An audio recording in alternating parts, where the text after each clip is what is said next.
Now, the tragic thing is that we're losing so much of this linguistic diversity all the time. So we're losing about one language a week, and by some estimates, half of the world's languages will be gone in the next 100 years. And the even worse news is that right now, almost everything we know about the human mind and the human brain is based on studies of usually American English-speaking undergraduates at universities, right? That excludes almost all humans. Okay? So what we know about the human mind is actually incredibly narrow and biased, and our science has to do better. I want to leave you with this final thought. I've told you about how speakers of different languages think differently, but of course that's not about how people elsewhere think. It's about how you think. It's how the language that you speak shapes the way that you think. Right? And that gives you the opportunity to ask, why do I think the way that I do? How could I think differently? And also, what thoughts do I wish to create? Thank you very much.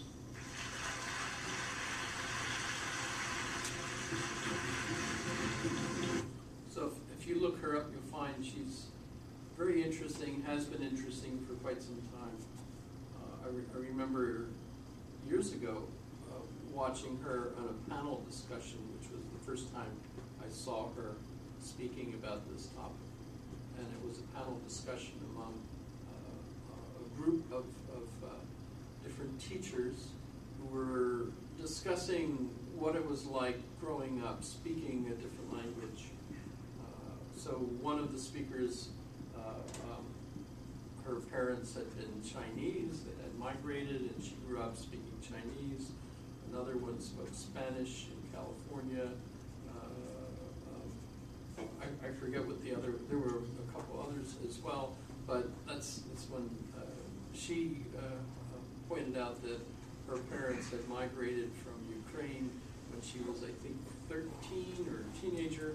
And she arrived and went to high school not speaking a word of English and discovering that she wasn't going to be able to be cool if she didn't speak English. So she made herself learn English very quickly, did a great job, and in fact, I don't know if you can pick up her accent at all. She speaks English very well. Yeah, yeah. In any case, so she's interesting. And I just downloaded a paper that she presented where she was talking about the impact of metaphors in the language we use. That typically we have, I don't know how she measured this, but at least 20% of any speech is metaphor. It seems to me like it would have to be more than that even. I remember Thomas Aquinas back in 1245 AD talking about the Bible, using metaphor, etc. You remember it, huh? Pardon? You remember it. Yeah, I remember sitting there listening, when that Ronald Reagan gave a speech where he was talking about how George Washington in the very first State of the Union said such and such and such and such, and then he looked at, it was his first State of the Union, and he looked at everyone and he said, now just to be clear, I did not actually hear him say that, because everyone made fun of how old he was.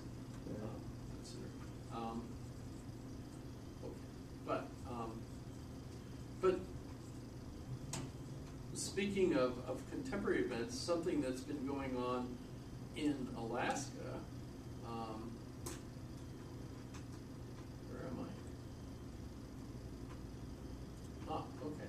So I don't know if you've had the chance or not, but notice that in Juneau this week it was a conference in Juneau that was titled Voices of Our Ancestors, and it had breakouts from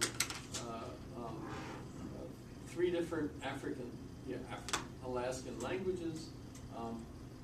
All of the videos from the conference are on the web. I've been trying to watch them, but the thing is they set the camera rolling and just left it for the whole day. So you're basically been looking at videos for 4 days now that were 9 hours apiece. So that's a lot of watching, and a lot of it was absolutely, like so as you look. So for example, they have the camera rolling, and nothing's happening. So not all of it is. Must be lunchtime. Yeah, well, it's actually lunchtime. It's kind of interesting because as they brought the meals out, you couldn't tell what they were eating, but it was still interesting seeing them serving all the elders and stuff.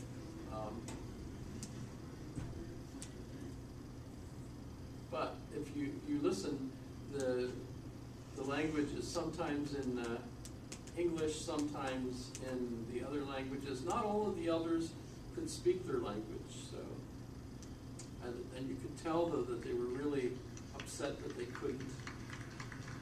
A lot of that was because they had been forced not to speak their language, so they might have learned it from their grandparents, but they were in schools where they were forced to learn English and so on. So You feel good. We can see the love in your eyes, your love. You can see the love in your face. That is why I'm saying thank you. and of course they have This is what my translators. grandfather, but Yukon it's also Kako, interesting, said to me when you were a you don't young see it man. here, but if When I was It's young on man, the gear as a tab. boy, If you click on the gear tab, it should bring up the This subtitle. one? The one Sometimes to they the left. they were invited to show this one here cat. brings up the floor video versus This the one he other said, one. my uncle. I've never seen that before. It was pretty interesting. So we could go and listen to him instead of the English translation. Hast du iets getan? Hast du iets getan? Wat het was ek ko ade yakokaya? Te Jesunas gedu shuta hatsiti. Wa atwahan. Ye wel I think he's Go on, Shimshan. I'm not sure. I have a Yupik dictionary at home, and I have an Athabascan dictionary. It hasn't helped me. I mean, I've looked at them, trying to figure out things, characteristics of the languages. I mean, I've lived here now in Alaska since 1987, so I've been very curious about. When I lived in Germany, I could pick up German. Gunachisha. So I thought, well, I ought to learn some Alaskan language. The cut where It goes in one ear and out the other. It will not was it stick. also Gunek Kanai. Even spending like a week in Where a has the village. goose has our tuch? Nope, it doesn't help. Has the goose has our tuch? As Gunachishi. I have to go back to get to it. And I said thank you. And they're really laughing. But, so, what are some of the conflicts we have in Alaska? Now, if you think about if you get a chance to visit villages, have any of you, are you, any of you from villages? You've been to villages, lived in villages? Yes? Bethel, Shishmaref, Bellingham. What's the main difference that you feel? I mean, are they speaking English for the most part? Mostly. In Bethel, I would think so.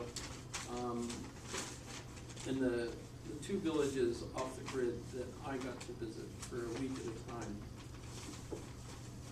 they did speak their native language in the village. The one was Yupik, and the other one was Athabascan. In Shishmaref, it was a mix. Shishmaref is north of Nome, way out. Yes, yeah.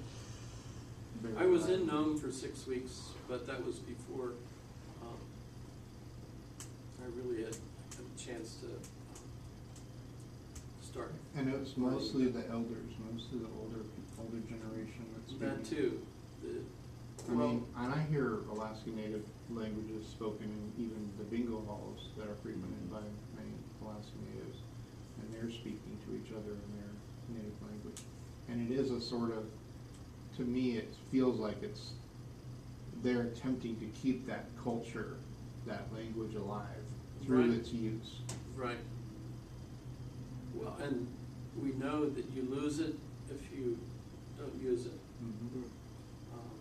And we certainly would argue, as Lera Boroditsky argues, that these 7,000 languages are valuable to us because they represent the experience of those people.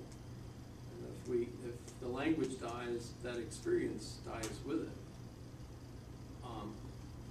So I'm there's sure certainly none of us speak ancient Egyptian or Babylonian. Oddly, we can look up, and we have the ability to.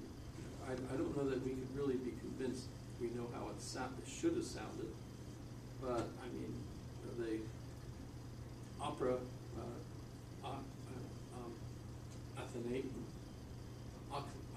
Akhenaten spelled it funny.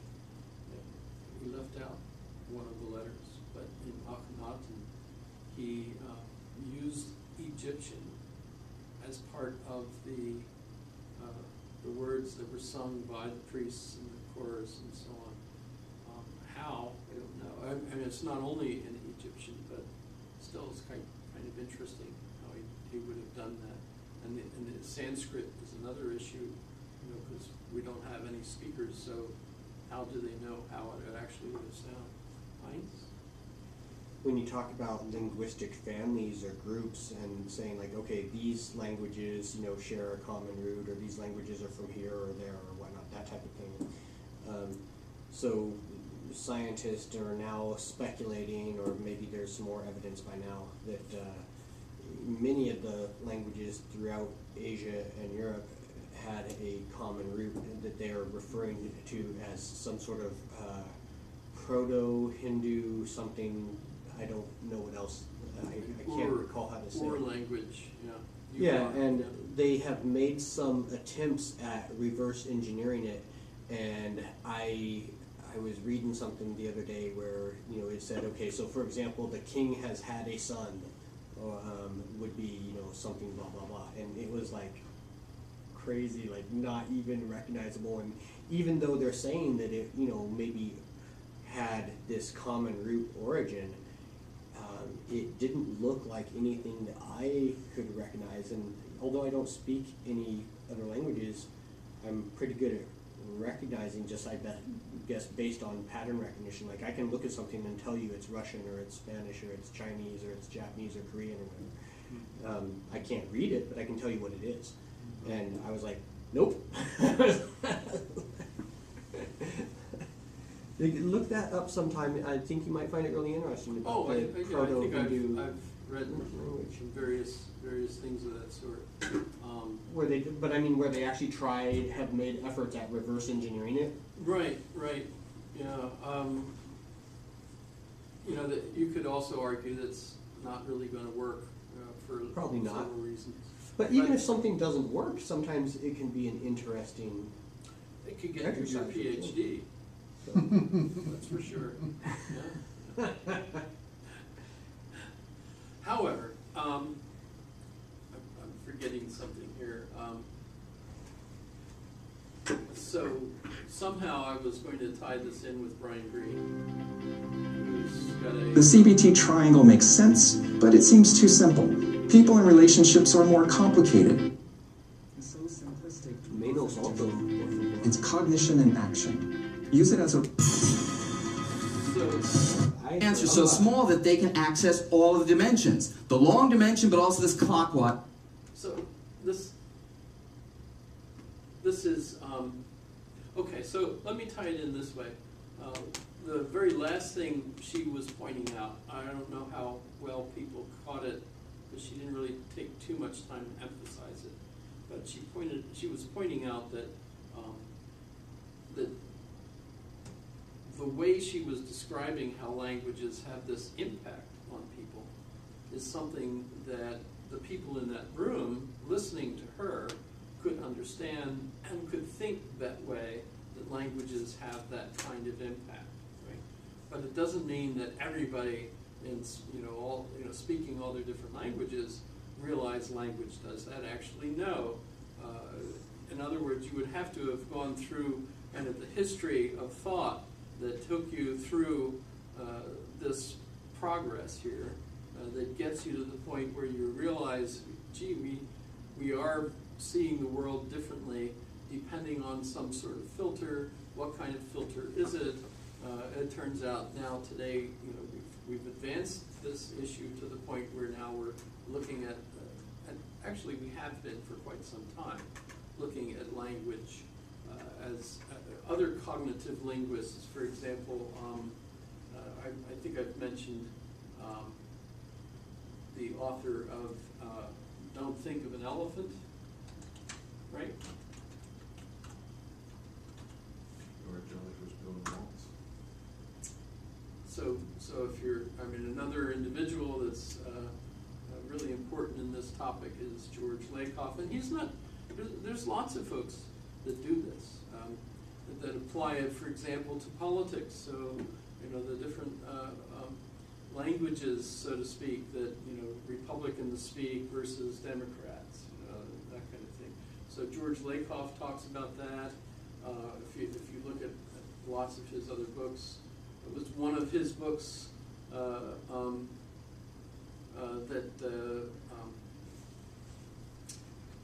wasn't one of these, but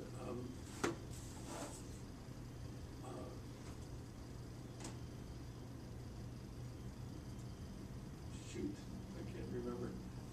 But one of his books was the book that President Obama was reading as he was walking up the steps of the aircraft. When he was running for the second time, and so people realized, oh, George Lakoff, that might be helping the Obama campaign. It was one of the books that talked about the different. It wasn't this one, but there are others. So this is not just Lyra, but there are lots of people that is actually the whole field of linguistics and cognitive linguistics, trying to figure out how language works in the brain, how it helps us think, arguments over whether or not we can think without language. There are some obvious things that we can do without language, for example, smells and things of that sort. I might have the concept of chocolate, and when I smell chocolate, I'll say that's chocolate. But the actual smelling of chocolate may not necessitate my having a word for it. The same thing with my seeing colors. I might not need the word for it to know, identify a particular color. And yet maybe if I'm going to bring it up in discussion, I will need a word for it. But notice we can invent words. We do, obviously. We wouldn't have all the words we had if we didn't, right? Another interesting question is, can we invent grammar? That seems also to be the case, that we can invent grammar, although if you think about it, well, that's a lot more difficult, because grammar seems, so I can invent a vorpal sword. And you might say, what the heck is a vorpal sword? But it's a sword. Vorpal is some kind of adjective for a sword. So you might not know specifically, but you're comfortable with the idea that I'm talking about some kind of a sword, etc. So I can invent words, but I can't necessarily invent grammar. That's a much harder thing to do. So what is a vorpal sword? I don't know. You just But- invented it. Was really against the Vorpal sliding sword is a toes, sword that can. did gyre and gimble in the wave, all whimsy where the oracle groves, and the bomb wraths outgrave. Beware the jabberwock, my son, the jaws the bite, the claws the catch. Beware the jub bird, and shun the frumious bandersnatch. He took his vorpal sword in hand, a long time. Okay. So, Vorpal sword is something that harms magical creatures. Oh, Used in a poem by Lewis Carroll called Jabberwocky. Which I've That would have been my memorized. 17th guess. 7th guess. 17th. Ah, you're up to 17 guesses. Okay, so should we take a break? Let me think. What else did I forget? It seems like I forgot something. Oh, yeah, and so how was I going to tie that into, so the reason we actually have an extra tool here, because of our history, so that doesn't mean that just because we can think about things this way, that everybody else with the language does that. No. In fact, I can assume that if you go into a culture that doesn't have this shared modern experience with us to talk about differences between our culture and theirs, that they will give you a shot in the neck. Once you're tied to the table, they will saw you into little bits and give you to a local for disposal because of the things you said that they don't get. Sorry, I'm talking about Khashoggi or whatever his, Mr. Khashoggi. The newest revelations of how the Crown Prince ordered his destruction. No, so it's still a serious problem for us, right? It would help if we were able to teach those 7,000 other speakers of different languages how these languages all affect them. But guess what? It seems like we would have to actually teach them our language in order to do that, or some modern European language in order to But do if that. we do that, then aren't we contributing to the destruction of their language? Yeah, we're breaking, what was the Star Trek imperative? Prime directive? Prime directive. We're See, I know breaking- that one.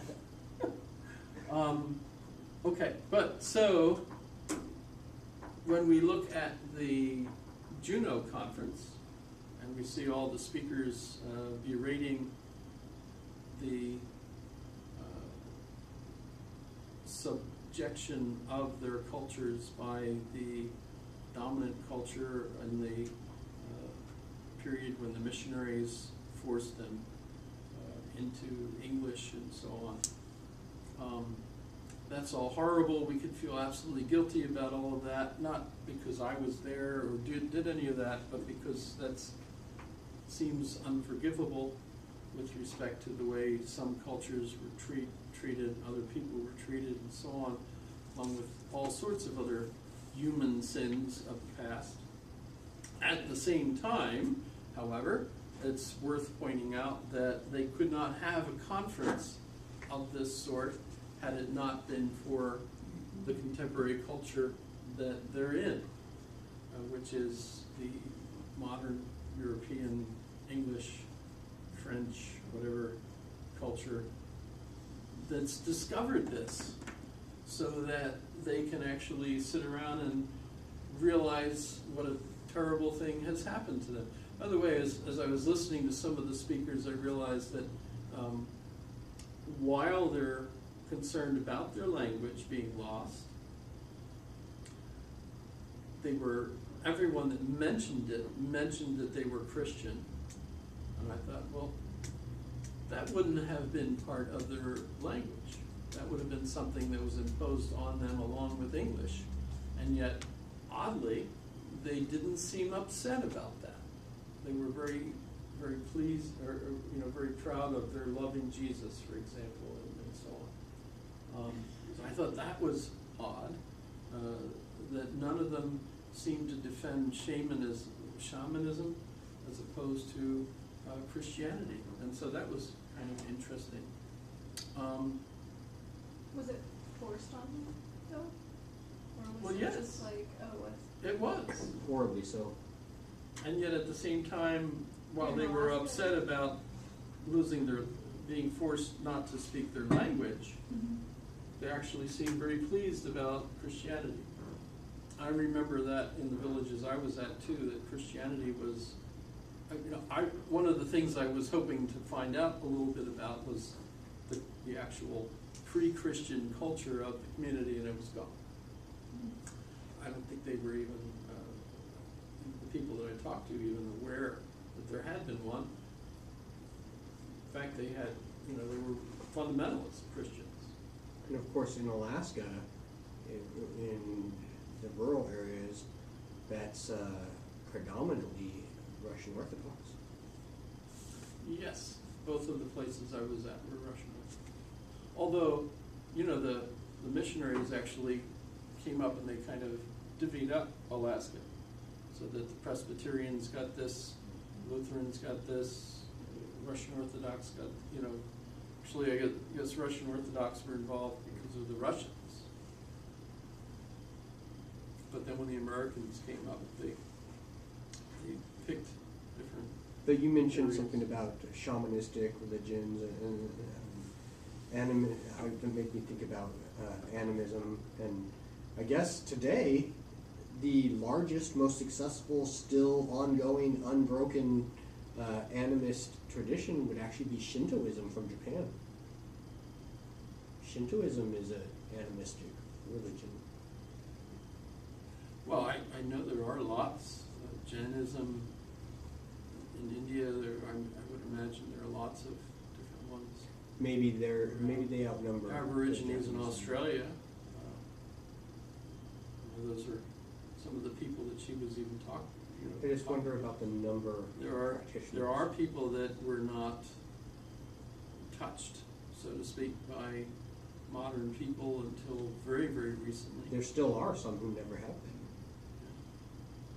However, and then, the last little bit, and what I was thinking of with Brian Greene and string theory, is that they're creating a language.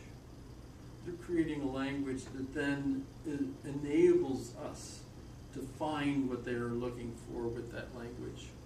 So in a sense, when we see what the tools that science has, the language itself, of course, is one of the main tools. And that's, those different languages expand. I mean, I'll leave it at that. Is this fun? I had a quiz question. I'll go down and I'll upload this so I can empty the camera, and we'll take a break for, 15 minutes or so? Is that good? I should put something on. What would you like?